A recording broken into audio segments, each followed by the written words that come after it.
te habitam desde que te vi. Mas se eles já sofreram tal castigo e tantos danos, tantos enganos, tal rigor que a dor os fez inúteis, guarda-os contigo, devolve o coração que te foi dado, sem jamais cometer qualquer pecado.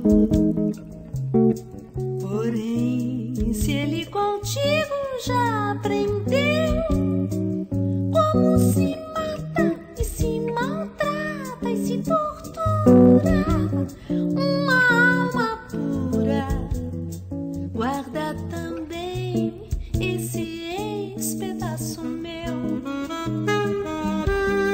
Melhor devolve olhos e coração, pra que eu possa ver tua traição e possa rir quando chegar a hora de te ver padecer por alguém que tem um coração como o que tens agora, de te